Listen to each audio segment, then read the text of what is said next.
Assalamu alaikum anga foli bi malien kilingilin belajeli kata malikono kataka malikokan adinge na balmakeri du Dawuda Kitabu mada ponet sanflala malien bi anwula nana si anga kuna fun konna la tuguni malien no de ka wuli ka joke ka kiwaro nyin ka di malien de kilingilin belajeli ma ka boyan fiski yoro ogum konna la me mawule kana nga plateau kan mamun be nu do jamana ko lo ba wala nin e ambe ba fanya sura konna la malien amba fanyana ansidanga émission kono no shuki baruye Malien ka fo malien din kilingeli bela jeli ay vidéo aya partager akala si on mano bela jeli ma mali kono ani mali ko ka ma ni kuna funiga jamana kungan ko kan fento fiko wa be mal lafiya fene ogum ko nala anam balma kebe nyoko bulu no ali basawre malien din kilingeli bela jeli ma do am dum na ko bi aka wuli ka jo anaka chesri faso bara ko nala mi yana ngado ni ngalu ko nala me foli bla me foli la si am fele kala bela jeli ma basaro ini nyoko kuma wa ini nyoko ma rege jambe au fo an la jimu bela jeli fo donc madame Hamza go fo d'accord merci beaucoup Basaro et ama foto mina ayere na wule jabi ayere bi fo ki mando ni yishi fola nga plateau ka bulu voilà j'espère que ntina ke Allah ame nyoko mulo OK malo ay kuna foni ay partage bela jene Basaro don na le na podium sans fait mo be trembler bi boni abina mo la trembler tout bi ma da ko na la Basaro ame bul juna jona ame doki wara mun kono comme adugolente malen den kilingeli bela jalela no ka fo mali be crise mun kono ogum konna la tuguni anya bala ka fo sidaw mo ka médiateur ale bulge biblika sama bi jeudi konna ina kana nga jamana kono ya wani anga jamana marabo bi na no no ashimini gouvernement no oh bo ere aklinatala ni bulika joga bulika c'est un moyen parce que na go chama ke ko manyana bo ala e bolo e sa analyse me de di aka bi na lima donc il faut comme good luck Jonathan ombolo est-ce que ni che mama ke malien wa parce que agara malien ta sigi ni fe munu ke o ma degenna ka fo jama na ka segu suda na ka se foni niveau mako donc anga niveau la ya wuro niveau la amba ye ka fo ina fo ko kele ono de répétition ne do mais cette fois-ci moi je pense que abena parce que on a une proposition de une proposition de que ka fo que obuno ira anga nyamogo nununa nolu ni olu fait la koye quoi ouais, mais on va y au baisse en fait c'est pourquoi quand on dit à des dirigeants vraiment de s'assumer ni à exemple d'origine quoi parce que un dirigeant nous assumer des raisons pour laquelle nous nous bulbul ni fait on a kana no snow desirade snow ma mais Nations Unies kono France ni Ghana président ngutara no ka foko pour que do fara sanction Russie ni Chine uga veto ga ma mère semaine kono pour vous dire que ou beni na ou barawero fana là quoi mais aujourd'hui non pas d'autre choix parce que ya famu a faut que peuple nebe ni autorité nous quoi petit peu plus de béga nous légitimiser donc il fallait que trouver un moyen voilà ça ou ben kola tu vois parce que pour le moment on a 12 mois comment on 16 mois comment on a au lieu de haklina qu'on a là quoi donc c'est maintenant à nos autorités qu'à l'âge même arranger ce que nous on a dit en autorité on a blé romna ambeno tant que abda face au jamaka haklina ma on veut là quoi donc c'est tout à fait normal akana anga jamana kono ina fo jamana wara wakati do kara nga nyamako do kara mercenaire jamana mais à ma keni nyoye ada ka fo que angata ka ni nyangi ni se ka sa umbema parce que déjà un reba bolo cédé oui jɛkulu mun y'a a yɛrɛ ka kumakanw sɔsɔ parce que nulle part i t'a ye k'a fɔ que CEDEAO kan ka Mali frontière datugu nulle part o tɛ CEDEAO ka sɛbɛnw kɔnɔ donc u ye o hakilina ninnu na ta ka kɛ olu yɛrɛ u yɛrɛ ka sariya sɛbɛnnen u y'o sɔsɔ quoi mun kama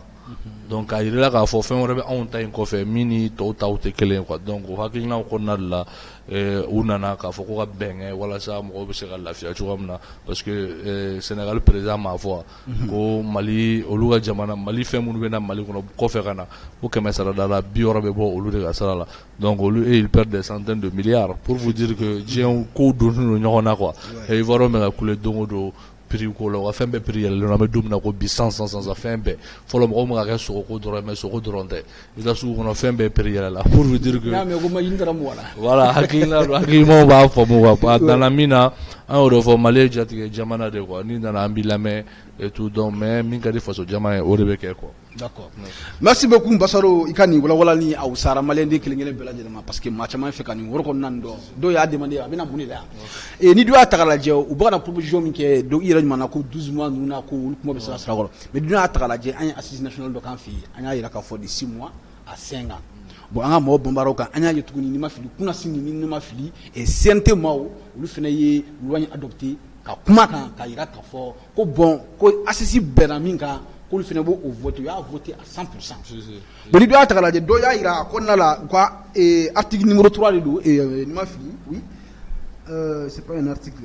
Maintenant, article 22 plutôt, où que l'on a fait au Kona, la durée de la transition est fixée conformément aux recommandations des assises nationales de la transition. Au Douma, où sur la Rafotouni, la transition prend fin avec l'élection présidentielle organisée par les autorités de la transition, la prestation du serment et la passation des charges au nouveau président élu. Donc, il y a un transition na ko ni sengo ko kuma ko no la tigeli parce que ni dia ta kala je olu ko la transition prend fin à l'élection présidentielle yali be muno so ka fati na non en fait ça veut dire qu'il faut faire énormément attention c'est pourquoi là ma fo ko an ka kan do bala wala sa mo be famille que ça veut dire que dongole dakele an ka nyemɔgɔw je dis bien an ka nyemɔgɔw ma fo ko 105 dongole dakele an ka nyemɔgɔw mo fo mo chi parce que tu vois parce que kuma yɛlɛma de comme kuma yɛlɛma de ka du ye u mana min fɔ an fana b'o de ta quoi donc u y'a yɛlɛma de peuple fana ko k'a kɛ 5 ans ye sinon kuma ninnu tɛ dɔ wɛrɛ ko k'a ta kalo 6 ka taa bila san 5 kɔnɔna la o kuma in ye min ye n'i y'a faamu hakilima b'a faamu wa kalo 6 san 5 kɔnɔna la a bɛ se ka kɛ o la a bɛ se ka kɛ kalo 7 ye on est d'accord a bɛ se ka kɛ kalo 7 i n'a fɔ a bɛ se ka kɛ kalo 30 ye i n'a fɔ a bɛ se ka kɛ san 4 ni fɛn ninnu ye wa pour vous dire que assise kɔnɔna la date ma fɔ k'a fɔ que ko nin de la a bɛ kɛ quoi ko nin de la a bɛ kɛ mais assise hakilina de taara i b'a sɔrɔ jama fanba wa kuma bɛ dan dɔw b'a fɔ ko kalo 6 dɔw b'a fɔ ko kalo san 5 dɔw b'a fɔ ko san 4 olu kuma ninnu de bɛɛ farala ɲɔgɔn kan k'a di CEDEAO mɔgɔw ma ko faso jama ko nin de a fanba bɛnna yɔrɔ min kan o ye nin de k'a ta kalo 6 ka taa bila san 5 la donc maintenant c'était à eux maintenant ka essayer ka kuma mais aw t'o kɛ aw bɛ wuli dɔrɔn k'aw sanctionner tu vois sinon aw k'o de kan ka assise kɔnɔ ko assise mana kɛ à l'époque assise y'o de fɔ k'u k'o jɔ ko assise bɛ kɛ ni assise bɛnna mun kan an bɛ se u ma k'o f'u ye assise bɛnna min kan o de fɔra aw ye mais aw m'a ɲini yɔrɔ aw ko 5 ans c'est trop k'a essayer ka aw ka médiaw bila ka mankan wuli ko 5 ans olu de y'a fɔ olu de y'a fɔ sinon an ka ɲɛmɔgɔw m'o fɔ hali sini cɛ Choguel ma o fɔ Assimi m'a fɔ a fɔra de ko kalo 6 ka taa bila san 5 o furancɛ kɔnɔna la a bɛ se ka kɛ kalo 6 ye a bɛ se ka kɛ san 5 ye a bɛ se ka kɛ san 1 ye i bɛ k'a faamu a bɛ se ka kɛ san 2 ye olu n'a ɲɔgɔnnaw de don kuma in dir'u ma walasa maliyɛnw bɛnna min kan a filɛ maliyɛnw bɛnna nin de kan c'était à eux maintenant k'a fɔ que non an ka taa nin sira fɛ an ka taa nin sira fɛ an ka taa nin sira fɛ anw bɛ discuter de an bɛ discuter ni ɲɔgɔn cɛ o discuter in yɛrɛ kun ye parce que an mago bɛ bɛn na donc mais u y'a jira k'a fɔ que hakilina wɛrɛ b'u kɔfɛ min tɛ mun ni Mali ka bɛn ye n'o ye de c'est à dire que Mali bɛ ka Faransi buntenni min kɛ kosɛbɛ yen nɔ walasa olu bɛ se k'a kɛ quoi donc o kama de a bɛ k'a fɔ a bɛ se ka kɛ élection bɛ kɛ dans 6 mois tout ça là c'est possible a bɛ se ka kɛ élection bɛ kɛ kalo 12 kalo 16 san 1 san 4 mais de toutes les façons faso jama ye min décider an bɛ taga n'o de quoi an ka autorité ninnu sansi kelen b'u la parce que faso jama bɛ mun nɔfɛ u b'o hakilina kan quoi donc kana ye k'a fɔ ko mɔgɔw k'a fɔ ko an bɛ taa san 5 la non o ye analyse min ye analyse tɛ parce que o fɔlen tɛ a kɔnɔ quoi d'accord o fɔlen tɛ a kɔnɔ. Merci beaucoup Basaro mais dɔw fana y'a jira k'a fɔ ko modification de la charte de la transition k'u y'a voté à 100% qu'est-ce que dans un pays démocrate est-ce que nin bɛ se ka kɛ. Vous savez, en fait, vous avez notre démocratie parce que nous avons démocratie comment voir en tout cas la démocratie c'est-à-dire que mais nous d'aller voter là à Togaram au boulot flan nous c'est flan corota c'est la même personne qui était dans l'assemblée nous boulot flan nous fait un flan corota en fait nous sommes dans une situation exceptionnelle et que aujourd'hui nous nous corona là s'ils sont à critiquer on peut critiquer mais jusqu'à preuve de contraire vous pouvez communiquer c'est bien l'autre jour problème vous avez vu c'est ces membres de CNT voilà ça pour vous dire que moi be kuleni fenchama muna au cours de donc avait fait et des moi quoi faut qu'il représente Malion Benjamin a saisi là, on peut faire au contraire de ça. Logique est là, à vrai dire, il n'y a pas de logique. Mais politique, quel est politique, ils essaient toujours de semer le doute dans la tête des gens. Voilà ça, moi, c'est quand ignoré, ma douter parce que Jamab, moi, fanabe, nous te fait une coïngania quoi. Donc, au lieu de nous, so y minke avec quelqu'un façon Benaga, avec quelqu'un de façon d'où ne Benaga avec quelqu'un comme ça, et enfin tout quoi. Non, moi, qui avait mouru dans 20 fois, même à vouloir assembler quoi. Tiens. Merci beaucoup Bassaro. Malion, j'espère qu'avec Bassaro ka wala ya baka famia. Donc on ne baka famia la lettre. Merci beaucoup Bassaro. Malion ma fois vidéo ya partager akala si animano bela jelam. Ay ancien page Facebook sans faire na chaîne YouTube, na TikTok actuellement me direct le bela jelam sur Bassaro. Bassaro o temele nga boy. Ira wolo débousser les remparts. Ah na ko kéré. Ay ko kéré rédé. France geni famba am se ka fora 80% oui. Katla ko fara jamakulu bela jelenga si ame domina ko bi ayra nyumana ka kele ni so jasora la machama ko aw ma kelen kono ya to kuma ko ese go fataw la kabe ka shiwore ya bon bi abe to na bi basaro e se ka mune fo malendo bela jeli francika takali ko inga tout d'abord ça veut dire que nebe yara wulo mamburu bela jeli fo mama be no munu karasi baowe parce que domina me yara wulo sigi sur le mouvement Wachan, on a tout compris que Dama, l'urgence panafricaniste va Dama, Yirba Koroba Dama, Jakulu Kachan, Bek Miga Dama, mais à Bek il va y avoir un système France-Afrique de Kele. Donc, au Hakila là, on s'est retrouvé en Romune là. À rendre dispersé. Pourquoi ne pas se mettre ensemble quand Jakulu Badoye, en Fangou d'Ignorama, et que en surtout en Jakulu la Beni, il y a spécialité de Wafana Beni, il y a Gouche de Choroni, il y a explication de Choro. C'est-à-dire que potentialité de Bella, pour qu'il y ait un faragnon, ou Akina Layan faragnon, car il y a un debout sur les remparts. Mais à ce qu'il dit que c'est Bima, il y a quelqu'un chien dans le dit quoi. Il y a des cas que, en bas, la domina, Naya donc a fait que Mali a gagné la Horoyata. Raison pour laquelle on a créé le 19 novembre 2019, qui coïncide aussi à l'arrestation du grand président Modibo Keïta. Nous avons le 19 novembre 1968. Donc, Antara qui a amené à Yorom na Kulikoro, Antara Djakulin Sigiene, Yerolo de sur la rempart Sigiene. Donc, au dos, on a ces bima, il va y avoir que quelle est tourner le voir d'État. Les Maliens ont adhéré à l'idée là parce qu'ils ont su que ni demsenu ne mera kuma min fort ni ne hakikaye ni demsenu ma kuma wara fort ni demsenu ko France be anda fatala Mali kono donc ay kele chamo ke ka fait chamo ke vraiment ame mambrou fo lui ko fait fana mais peuple malien ne faut quoi parce que ni ay kele sera ni niveau là c'est grâce au peuple malien mi dara ona ka aname wa fana ka kele sama ka se yoro dollar comment ma vo kuma be chuamna ni France be sran fin que nya djengono abe sran jamakulu nya donc ame peuple malien mu en demain ka da auna ka auna me en fo en baw en koro c'est des gens munu ba en wole kan féliciter munu be en nove o ba soro den pour vous dire que kelen c'est yara wole kon ya dam ne me yara wolo tate akara malien kele de akara malien bega kele aboro kon akara farafina bega kele donc am sera ou de fo et que France tagali là un barachama ne quoi on est vraiment fier parce que on est vraiment fiers. Au début, ça n'a pas été facile. Il y avait bon nombre de personnes qui pensaient que c'était de l'utopie en fait. Comme un rêve de là et tout. Et pour donner à fouiller que c'était pas un rêve, c'était un combat à mener. Et ce combat-là, nous l'avons mené. Un câlin siki quoi, un câlin qui voilà ça malheur mais c'est la femme tu vois. Donc malheur il y a femme.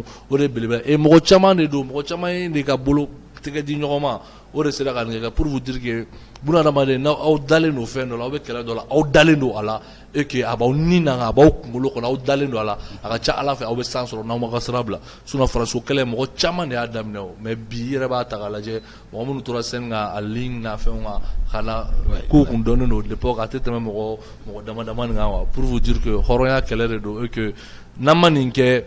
France Afrique kɛlɛ on bɛ yɛlɛma hɔrɔnya min nɔfɛ an t'a sɔrɔ quoi mɔgɔw kun bɛ fɔ de ka branche tigɛ problème fitinin ni nous on s'est dit mun de la kuma bɛ ka yiri bulu tigɛ a bɛ tila ka falen tugun mun de la an tɛ taa yiri yɛrɛ bɔgɔti ka bɔ dugukolo la walasa problème ka ban quoi donc an y'o hakilina de sɔrɔ donc c'est pour que faransi kɛlɛ in ye ampleur wɛrɛ sɔrɔ bi fatɔw hakilina o de bɛ ka kɛ fatɔw y'a permettre fana an ka ɲɛmɔgɔw sɔrɔ ɲɛmɔgɔ minnu fana kunkolo tiɲɛnen don n'anw ta ye minnu bɛ ka kɛlɛ fana se niveau wɛrɛ ma an ma se yɔrɔ min na quoi donc on ne fait que se féliciter et féliciter le peuple malien. D'accord, merci beaucoup Bassarou ami yɛrɛ fo ka wala ninnu na Bassarou tɛmɛlen ka bɔ yen État malien y'a fɔ faransi k'u ka taga bɔ an ka jamana kan ko sans délai faransi fana y'a jira k'olu tɛ taa ko sans délai dɛ k'olu bɛ taa de façon k'a ordonné quoi de 4 à 6 mois ni faransi ko k'a bɛ kɛ an bɛ se ka fɛn wɛrɛ kɛ. Vous savez ça an bɛ diɲɛ laban tile mun na on va faut que l'information c'est le pouvoir tu vois. L'information c'est le pouvoir et kuma dɔ la fana ça peut te détruire tout ce que nous on peut dire an bɛ se ka fɛn min fɔ an ka niveau là et déjà an ka ɲɛmɔgɔw quoi c'est-à-dire u ye tic tac dɔ de kɛ que les gens n'ont pas compris en fait u ye faransi pousser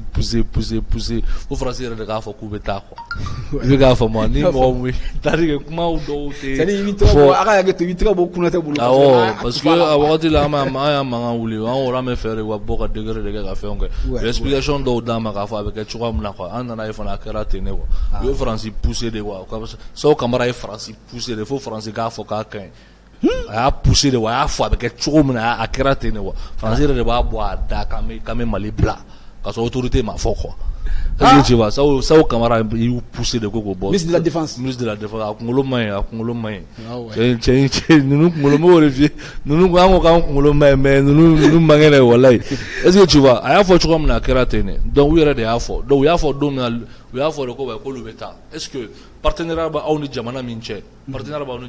est-ce que aw kan ka wuli ka taa aw jɔ télé de la téléso de la k'a fɔ k'a b'o jamana bila alors que partenariat b'aw ni ɲɔgɔn cɛ c'est pourquoi quand Choguel Kokala Maïga le premier ministre a eu à dire que abandon en plein vol mɔgɔw dimina mais c'est vrai aw tɛ se ka kanto partenariat b'aw ni mɔgɔw cɛ vous vous permettez ka taa aw jɔ téléso de la walima yɔrɔ dɔ la k'a fɔ que an bɛ bɔ yan amenez Basibla, c'est que vous avez manqué de respect à votre partenaire. Effectivement. Papier de signer à l'Union, information là. Pour vous dire que oui, c'est pourquoi le grand frère Ablaye Mega Bora a riposté qu'a fait que ok donc désormais c'est sans délai mais c'est qu'ils oublient Moro Temi do non Bargan me yoro sans Mali armée que le n'a pas fait Bargang me yoro Mali armée ba dafe la bella aba dafe la bella pour vous dire que cointé entre kulenga kola blengwa entre kulenga kola et que ukabanga jamana kono et au délai au niveau de Yerawolo on me ka laje clé frère na la sona ne ba kuma yan 6 ans do be voyager là do flene réunion na 6 ans et que à travers la réunion ama la conclusion maladie en rebulata amase nunungulata on a les moyens biga faut que ambulata haklimaya kala parce que le peuple a compris le combat quoi pour vous dire que au haklina de Kamado que ukanga tade quoi ils ont failli à leur mission. Et quand je vois un Florence parler de Kolobe Navarati, le Mali était 7000 militaires, aujourd'hui nous sommes à 40 000 militaires. Mais c'est bon, mais 40 000 militaires ont formé combien de milliers de morts? 40 000 ça avait fait 20 milliards pour vous dire que nous faisons c'est-à-dire que comment il y a les médias au boulot fait un boulot ou fait un mais à famille peuple a famille à faut France Afrique est fermé peuple a famille à faut France be galonte tapaji abe oloko nunu ne kɛ quoi sinon Ukraine ko in filɛ nin ye a tɛmɛna Russie kɛrɛfɛ u y'u ka bu n'u ka bɛɛw kɛ u tɛ nin ɲɔgɔn na nin ye u sera ka mun fɔ pour vous dire que sans diɲɛ yɛlɛmara de quoi c'est-à-dire que le monde est en train de changer le monde est en train d'évoluer il faut savoir évoluer avec le monde ni France si la France était vraiment intelligente comme elle va prétendre France kun kan ka dɔn k'a fɔ il était arrivé à un moment donné qu'il y a partenariat fallier avec les pays de l'Afrique mais c'est ce qu'il n'a pas compris ama o de faamu ama o yɔrɔ de faamu et la France, Macron va tomber et Macron fera tomber la France. D'accord. Merci beaucoup, Bassaro Albi, à me contenir Francis Kaboubi. Est-ce que Francis devait qu'à ministre contrôler? Oui, bon, c'est le ministre Barkan, c'est-à-dire que Francis de Blalino a connu non be Niamao. Francis de Blalino a connu non be Niamao. C'est pourquoi a forme roya maintenant Barkan n'a pas été ministre na on fait on parce que ministre n'a pas un boulot ministre bena de quand demain parce que djihadisme ni fait on kele. Roya nga an ko uto ke écoute marfachi uto fouike. Un au fond moi à voir la moi famua jusqu'à ce que l'autre jour Alassane l'autre Macky Sall go et connu français un communisme be danger là ko parce que communisme be non ate marfachi ate attaquer ate fait on ministre français dans la conférence. Non, en fait français n'allait faut le cerval n'allait après cerval là il adoptera Nations Unies là quoi. Ah mais pourquoi lui kodo fait attaque dans les ministres? Bah, parce que c'est ça, vous savez, nous, on charia au Bénin, il y a des règles internationales, mon niveau là, on va manipuler, tout min kadouye, quoi. Tout min kadouye. Sinon, le ministre m'a bien, non, barkang bien, mais on va faire que le ministre m'a bien, pour que, qu'à faut que, galéa, mon be jamana ou là, qu'à galéa ou noya, qu'à moyen ou noya, qu'à projet ou financier, qu'à fait on que, c'est-à-dire que, vous, à client, nous, les filles, quoi. Mais à vrai dire, ni chili n'a fait, on fait, non, certes, parce que moi, doit faire comme moi, doit barra là, et tout, on nous l'utara, avec quelque chose, mais, c'est ni clean saliga, bon, on manif, ni bé, quoi. Il y a un là, on de fort, ni clean, ka samali kono ni mana ko nunu na parce mana ko do on bolo ko talene do ka nyeshi on ka bo on bolo ni be et ce na we faire yela ma horon yata na we faire vraiment de jour de vos ressources fait mon ba do golo jugoro ka we faire olu beta ka ke awere ka fin autina joroni mo dama ni ka baloko e ka million to et aujourd'hui à mes niveau mina on met à cliver des millions de personnes munu be no mata e ko la munu be no te ka seneke munu be no be olu de fagara ou de on fagara kongo be mo la fe on me mo la kongo no fait no insécurité donc ça ni sécurité be kana yoro la o de on a priorité et mo mi ka mo kemega barabe na chen ko ola ko oluga boga manga ola ma fo chen la et haklibi ira la meilleure qualité face au jamala pour expliquer un peu aux gens que face au anga face au jamala je face au jama be chuamna ministre wo niveau jamana bare ne be min temana ni fait d'autres temana ni fait pion katema mo juna ontai mais aujourd'hui au mo nous respecter le no django au mo nous be gasser nous mo manu jawa baraka olu be gasser pour vous dire que français de ministre quoi fait français de institution fait bien ko bora ko fait kana français de vous fait peut-être que d'autres explications là parce que français de on colonisé donc tu vois mais oui nous coloniser autant on y quoi on m'a colonisé on m'a bangé voilà merci Bassaro Mayeno ame fuli la sawirama abuka tanta ka fleur et Bassaro timele ka buin tukuni ire ida maka Ukraine ko kuma ina ame fe ka do est-ce que il suffit que intervention ke Ukraine est-ce que France fait na sera nyon ke malla parce que match ma ko ron jete minere vous savez nous guerre morote guerre ko ka chango guerre ko ka chango ça veut bien ko intérêt ko relo. Et à vrai dire, nous, à nous, on avait décidé qu'il faut que on te comment à quoi. Mais c'est comme mon fille à Eurolina Doro, avec États-Unis, Irak bombardé. Irak bombardé, Irak est tombé en moi. Au coffre, Arabie Saoudite, Yémen bombardé en moi. Hein? Au coffre, autant Libye bombardé en moi. Au coffre, nous faisons la Syrie bombardée. Pour vous dire que une guerre, une puissance guerre, mais avec la Grèce qui fait les derniers seront les premiers. Avec la Grèce qui fait là, au Kouimega, Waléa. Mais dire que quand Kobe sera na on sera tout là. Il faut que le français de Caracas est à donc il faut qu'on intérêt de Django Django intérêt de moi moi bien on demain intérêt de bala quoi on faut payer moi moi bien on demain et bien il y a intérêt de bala on fait intérêt mi amanga intérêt de va mais voilà je kana quoi parce que c'est pour on a foué comme nous sigler nos 5 mali kono bi o ba donc fait nous sigler nos mali kono oui fin do oui mali kono fait nous fana na abet sera fort mais mɔgɔw b'a dɔn ko mun bɛ sen na sisan mana kɛ attaque mun ye n bɛna farafina Afrique de l'Ouest la ko bɛ ban de en même temps parce que ko camanw de bɛ yen nɔ quoi ko camanw de bɛ yen nɔ munu olu tɛ se k'a fɔ ni rien mais an bɛ Ala deli dɔrɔn Ala ka an dɛmɛ quoi Ala ka merci beaucoup Basaro ko dilannen don ouais Basaro o tɛmɛlen ka bɔ yen pourquoi maa caman y'a jira k'a fɔ ko mun de la olu miirina k'a fɔ k'a ka France kɛlɛ fanga ka bon ko ka tɛmɛ mauvaise gouvernance kan maa minnu bɛ ka jamana marako juguya kɛ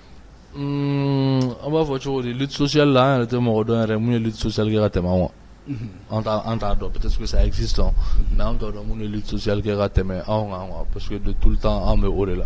mais seulement mɔgɔw ka manière de tɛ kelen mɔgɔw ka manière tɛ kelen et que anw bolo n'i y'a ye i bɛ corruption kɛlɛ n'i y'a ye i bɛ malgouvernance kɛlɛ n'i y'a ye i bɛ nin bɛɛ kɛ o y'a ye k'a fɔ que tu as ta souveraineté en main i ka yɛlɛma hɔrɔnya de b'i bolo quoi n'i ka yɛlɛma hɔrɔnya b'i bolo i bɛ se ka nin fɛn ninnu kɛlɛ ka s'a dan na i b'a ye wagatiw kɛra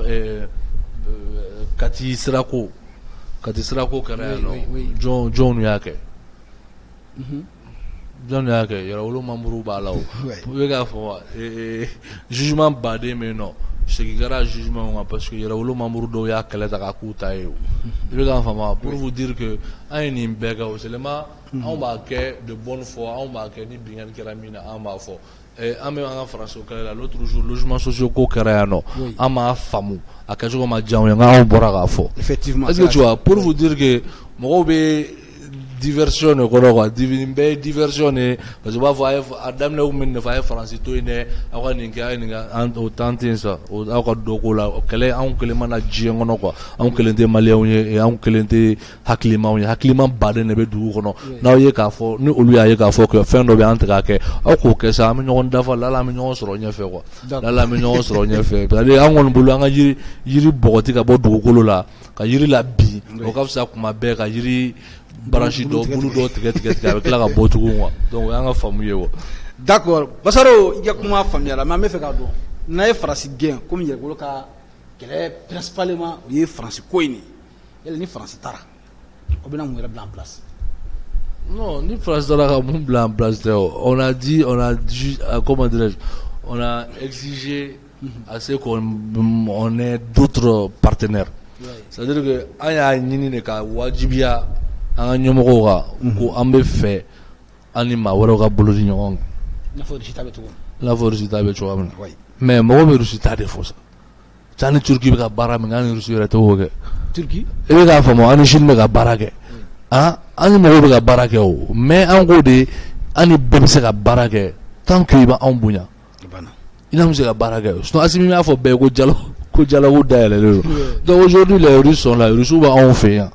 Russes bɛ yan qu'on le veuille ou pas Russes bɛ yan Russes n'an ka mɔgɔw bɛ ka baara kɛ ɲɔgɔn fɛ renseignement Russes bɛ ka renseignement di an ma renseignement a n'a fɔ c'est-à-dire que renseignement bɛ ka bɔ sankolo la ka jigin ka di faamaw ma quoi i bɛ ka faamu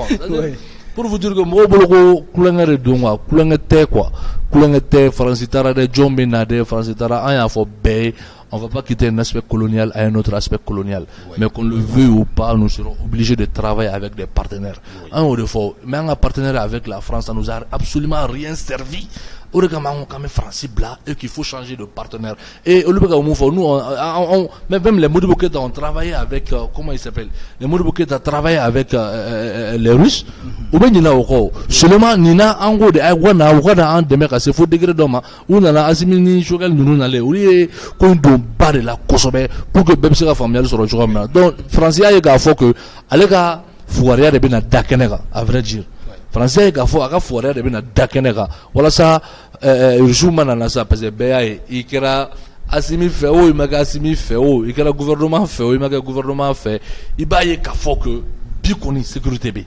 bi kɔni an b'a fɔ k'a bɛɛ kɛra mais yɔrɔ baden bɛɛ b'a la ko alhamdulillah ministre bɔra k'a fɔ que ko en quelques mois 50 000 Maliens déplacés olu seginna ka taa u sigiyɔrɔw la volontairement 20 000 fana seginna c'est pour vous dire que ni partenaire mɔgɔw ni partenaire gagnant de don sa Russie bɛ ka nin kan ye bi o cɛ ni faransi dɛsɛra da dɛsɛra même s'il faut que an ka taa de ka taa mɔgɔ wɛrɛw wele olu fana ka na ka na fɛn dɔ kɛ an b'a kɛ on travaille ensemble o de fɔra mɔgɔw ye o mais an tɛ mɔgɔw b'a fɔ ko ouais donc komi n y'a f'i ye cogo min na mɔgɔ dɔw bɛ Mali kɔnɔ olu bɛ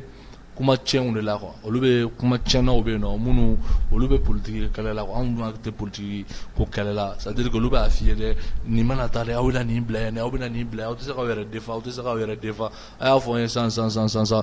a bolo ko faransi de ye fɛn ci yan Libi ci yan France ba a ɲɛfɛ de France tête de mais a kelen tɛ o jamanaw farala ɲɔgɔn kan de k'a ci deuxième guerre mondiale la France y'a gagné de ya c'est-à-dire que on a mɔgɔw bila ka kuma quoi parce que n'u ye kuma tiɲɛ fɔ f'i ka kuma tiɲɛ kumaw de f'u ye quoi an ma jamana foyi diɲɛ kɔnɔ k'a ye guerre gagné k'a sɔrɔ mɔgɔ dɔw ma na a dɛmɛ ka na a soutenir quoi donc olu bɛ kɛ diɲɛ kɔnɔ surtout terrorisme y'an ka fɛn dilannen tɛ o jɔn nana n'a ye c'est cette même France la mun nana terrorisme ye anw fɛ yen nɔ djihadistes nana anw fɛ France de don an y'o fɔ o France de don bi mɔgɔ min nana ni problème ye o bɛ se ka kɛ e ka solution ye wa donc c'est pourquoi an y'u gɛn de an y'u gɛn u ma t'u yɛrɛ de an y'u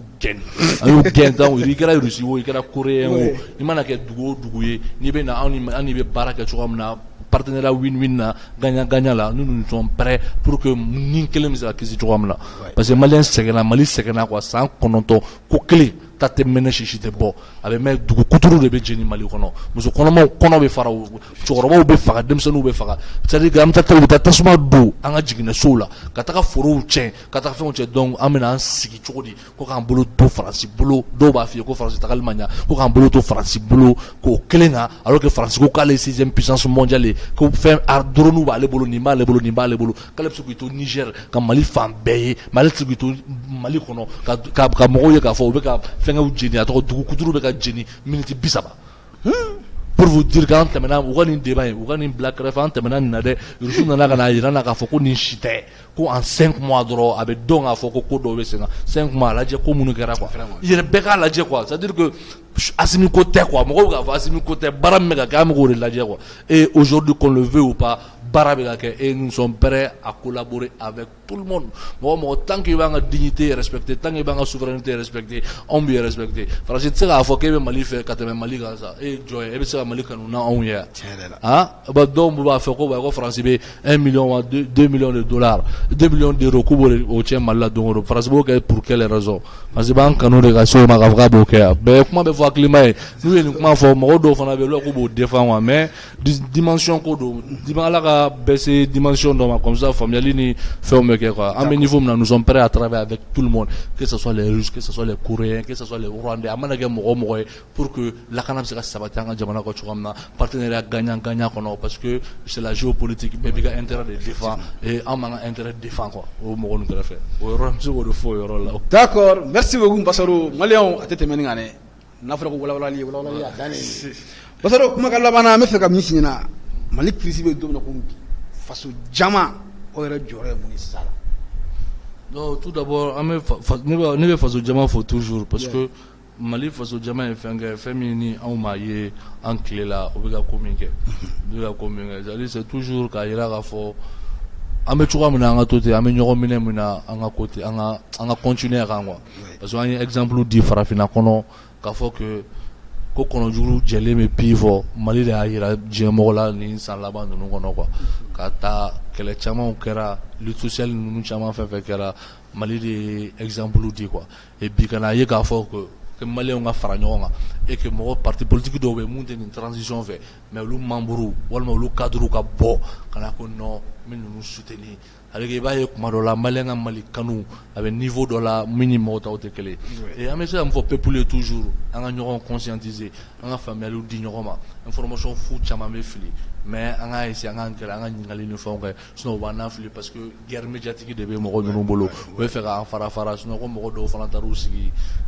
Côte d'Ivoire ko élection bɛ kɛ nin na élection bɛ kɛ nin na an yɛrɛ t'a dɔn ni Maliyɛnw don ou bien ni an t'a dɔn quoi ni Maliyɛnw de don ou bien ni Ivoiriens de don ni ko montelen don on sait pas parce que an ye minnu ka déclaration ye mɔgɔw ko k'u ta an ma mɔgɔ ye min ko k'u b'u dɔn pour vous dire que nin fɛn ninnu bɛ an k'an bolo di ɲɔgɔn ma an ka jamana kɔrɔta an ka jamana lawuli et que maa si kana na don an ni ɲɔgɔn cɛ an bɛ segin an bɛ kuma in fɔ kuma bɛɛ an ye duba de kɔnɔ et kɛlɛmisɛnninw bɛ kɛ du kɔnɔ nɛniw bɛ kɛ an fɔ ɲɔgɔnnaw bɛ kɛ furugufuruguw bɛ kɛ mais an kana sɔn mɔgɔ ka bɔ kɛnɛma ka na an ka duden nɛni an ɲɛna k'a bɔ an nɛni k'a lebu an ɲɛna k'a sɔrɔ an ma réagir quoi Maliyɛn den dancogo man kan tɛ k'a sɔn o ma a bɛ se ka kɛ anw ye Bakarice maniw ye Bakarice kɔnɔ o tɛ kɛ quoi donc an lamɔra ten o cogo de la k'a fɔ que mɔgɔ man kan tɛ ka bɔ du wɛrɛ de kɔnɔ ka na mɔgɔ bɔgɔ i ka du kɔnɔ i b'a bɔgɔ kɛnɛma mais i ka du kɔnɔ o tɛ tɛmɛ anw kunkolo fɛ an ka sigidaw la hali sini i tɛ kariya k'o kɛ o ite kara ka do mo wadu kono ka faki bitaka abogo o dogama ma mo gorobo fore mo gorobo be do ngala dem sonu bogo mais inconnu e kana kana ne ka dude mbogo non we ko wara do we la kale da wara la quoi. Donc pour vous dire que Mali au niveau de là quoi al munu ma fama mais ala deli ala ka famel ko nyuma duma et que peuple be ka ta chiko na ko to peuple ko na zoro be peuple fait ka tout si krefe ka fendo glanglan munu ngoko l'imperturbable asimi en fait kayni djembe asimi ekla chideni belu ekla ka ta en fait asimi ka fanga ta otaji la ka ta, c'est-à-dire que pour vous dire que il t'a don horoya en fait mi Mali kono bilen wa il t'a don quoi horoya en fait mi don temena wallahi mo do yere de bu yere faka yere de taku yere faka parce que wa ko kuma nani keme fo yoron kelen quoi kalu dama kono quoi. Donc am mu fo doro an ñogo mine an mo goroba nunu certes awe kalan ke donia o bawla ay be ga fama ni mbewla mais wa kalan na ko doni na fa fuitala no so ko kalan na ko doni blalente faso jamama ka blaka faso jama de no ten na fa ta ko doni na la ko doni fi. Pour vous dire que nous ne sommes pas des rancuniers, en bé Maliens, en boulot de Nyoma, en une transition demain, en parti politique, comment nous faisons nous, sinon, on va bon faire chama ou quoi, on va bon faire chama, même on l'a dit parce que bi, Malien Madrid est senti fier. Ni sam bisaba la même lokate meni wagatiga aw be fe ko balini ntaro ko election ko de ko nin ko de sinon beba do election ti agesa wallahi bebo don si santé on est tous d'accord que c'est agé donc ne bo de fo malien beladjele en continuer en ñogo mene et ka media fo web media surtout ku fo kosobe nin kelena quoi ku fo kosobe nin kelena parce que wati do kera aw tsara radio so soro aw tsara télé so soro parce que akuma mega bawda ate système arrangé à wati là mais web media était là pour nous ka on a mis quand un message ou la passer ka la mo tamena mo fe ka on wole donc amba fo dante folim na ko ano baranyo beladjele vraiment amba fo kosobe ya be salamu a ko continuer ni ala sonama ate me am ta kidal inchallah ate me. OK, merci beaucoup Basaro, merci beaucoup. Et Basaro kuma kunja kuma la ibo fo ama kunja no. D'accord, ça veut dire que ka wole blabe ma ka fo que il a voulu debout sur les remparts en kelenu ka mardi donc à Malembe wole en QG là le 1er mars en QG là kata nya fo yera wolo na le sramunu bo amena sramunu bo sans re konona la ni kalo munu be tutu ala konona la tabina bilambo ame bilan de négatif ne mo via bilan positif quoi parce que positif mais après dire rien familial de que mo chama ne beno we buwa to dan nuna we bo joila we bo san we bo yoro chamara kala ni fen nunu we bo yoro nunu kana bamako yani pour que la fin que donc on no à un moment donné haklina do on tate kele mo haklina ne adhérer pour que pourquoi on te bonne haklina ya ka tout fait kata yara wolo sigi un peu partout dans ce pays là pour que kasika nga idéologie kala tanya parce que même fier asimi ni fera ni munga tanto ni élection ko karasa ni français ça ko doye fanga mena o yan shibane o yan sale ne de donc pour vous dire qu'il faut qu'on ni kapu maintenir anga to ni haklina nga ni souveraineté haklina anga to o rango donc o kamada na yara wolo dale beladjele malien beladjele gra mali kono ikra kofe ka yara wolo dale bay et que ensemble na fa ma fo chouamna anga leader tana tout malien est un leader est-ce que tu vois peut-être que le leader ya dalene do mais c'est ka wuli wakati be et malien on leader ya wuli lene on appelle ça du membership en fait ou membership donc on peut la nous fait pour faire fanga donc ni yara wolo fana je kulu ko na chara nous fait ka cha ala fait on est jamana be tasram fait on est pas fort parce que seul le peuple est souverain. D'accord, seul le peuple est souverain. D'accord. Merci beaucoup Basaro an yɛrɛ bi fo I nana ka wele jaabi an ka foli belebeleba bi fɛnɛ n y'a fɔ cogo min na kuma daminɛ la ni siɲɛ fɔlɔ an ka plateau kan j'espère que an tɛna fama ɲɔgɔn ma voilà maliyɛn do an b'aw yɛrɛ fo ka waleɲuman dɔn fɛn fɛn bɛ k'an filɛ nin wagati in kɔnɔ Mali kɔnɔ ani Mali kɔkan aw denkɛ n'a balimakɛ de don Dawuda Keyita Bamada Point net sanfɛla la assalamu alaikum a k'an bɛn ɲɔgɔn wɛrɛ